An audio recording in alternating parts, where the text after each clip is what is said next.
আজকে আমি আপনাদের জন্য রান্না করব একটা খুবই স্পেশাল তেহারি।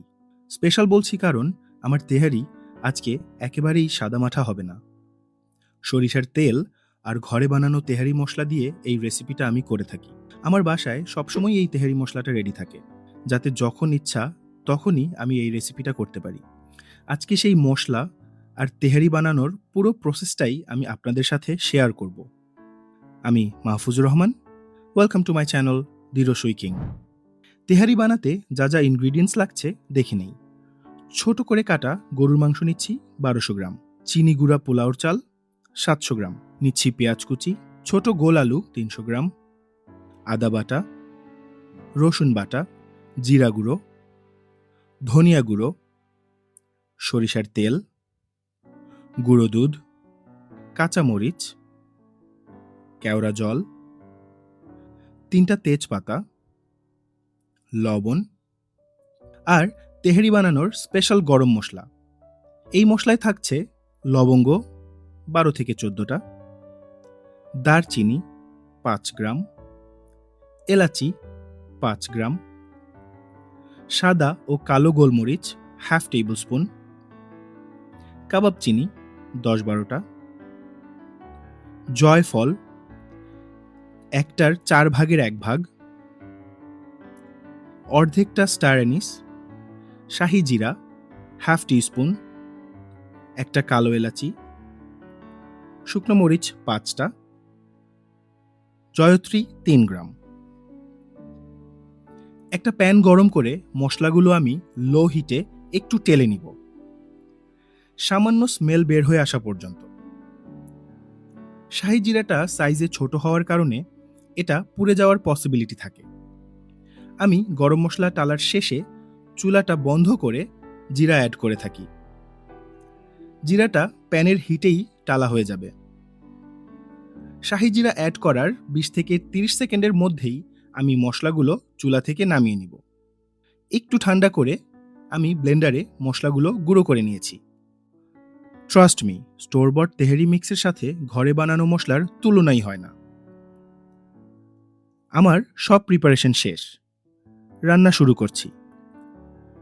প্রথমে আমি সরিষার তেল নিয়েছি ২৫০ ml। তেলটা একটু গরম হয়ে আসলে আমি আলুগুলো ভেজে নিচ্ছি। আমি আলু নিয়েছি ৩০০ গ্রাম।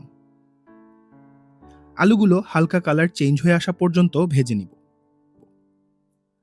ভাজা আলুগুলো উঠিয়ে আমি অ্যাড করে দিচ্ছি ৩টা তেজপাতা।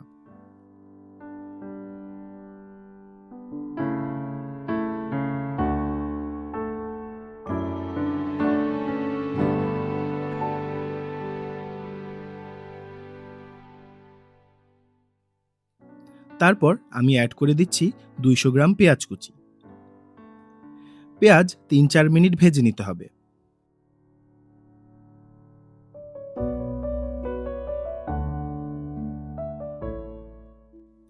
পেঁয়াজ ভাজা হয়ে আসলে আমি অ্যাড করে দিচ্ছি আদা বাটা 2.5 টেবিল স্পুন, আর দিচ্ছি রসুন বাটা 2.5 টেবিল স্পুন।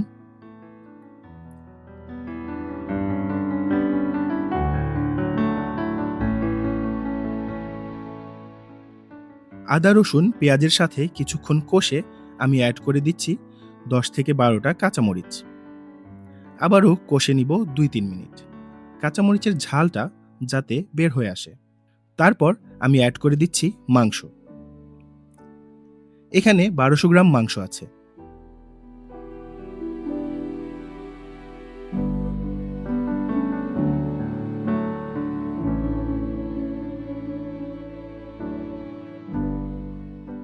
মাংসটা আমি ৫ মিনিট মশলার সাথে কষে অ্যাড করে দিচ্ছি 1 টিস্পুন জিরা গুঁড়ো, দিচ্ছি 1 টিস্পুন ধনিয়া গুঁড়ো,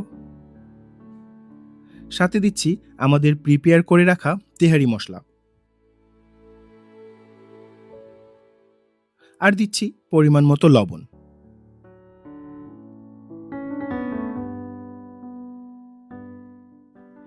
এবার মাংস রান্না করার পালা। আমরা নরমালি যেভাবে মাংস রান্না করে থাকি সেভাবেই রান্না করে নেবেন।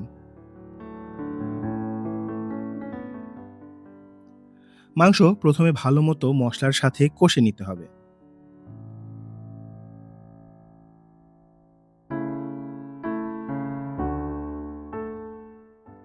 মাংস কষা হয়ে গেলে আমি গরম পানি অ্যাড করে দিচ্ছি।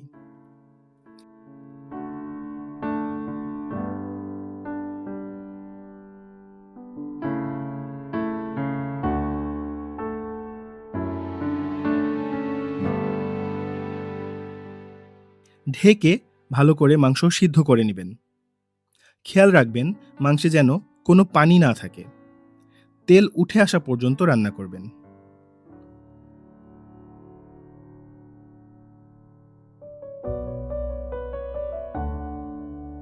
রান্না করা মাংসগুলো এবার আমি তুলে রাখছি।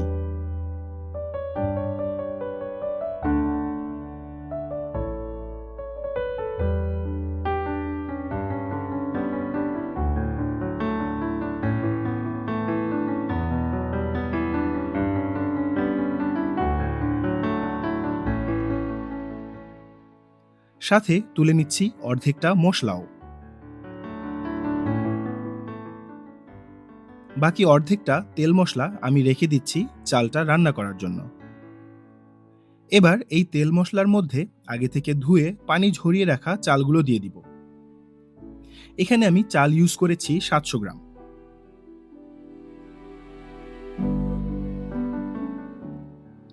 চালগুলো ভালো করে কিছুক্ষণ এই তেল মশলার সাথে ভেজে নিতে হবে।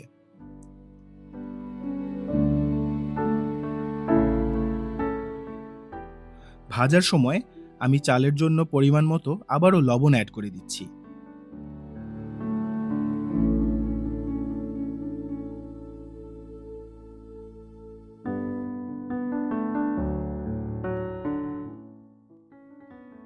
চাল আর আলু মিক্স করে আমি এবার পানি অ্যাড করে দিচ্ছি 1250 ml এর মতো।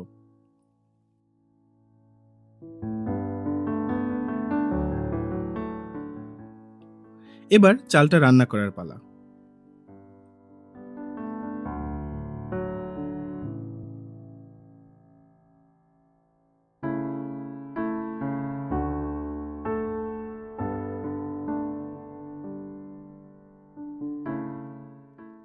চালের পানি বয়েল হওয়া শুরু হলে আমি অ্যাড করে দিচ্ছি হাফ কাপ পাউডার্ড মিল্ক।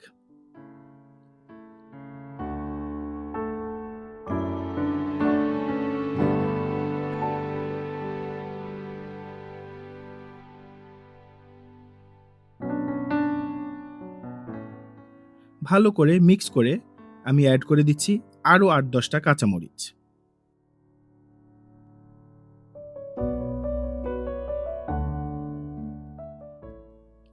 ঢেকে অপেক্ষা করব 5 মিনিট। চাল যখন 80% রান্না হয়ে যাবে ঠিক তখনই আমি অ্যাড করে দিব রান্না করে রাখা গরুর মাংস।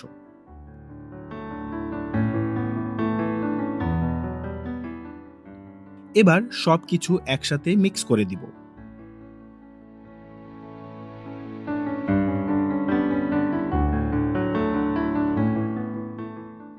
তারপর ঢেকে দমে রান্না করব আরও 15 মিনিট।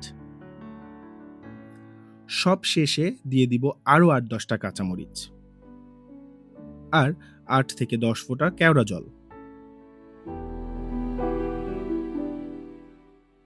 রেডি হয়ে গেল আমাদের স্পেশাল তেহারি। আমার দেওয়া মেজারমেন্টে রান্না করলে আপনার তেহারিটাও হবে স্বাদে গন্ধে অসাধারণ।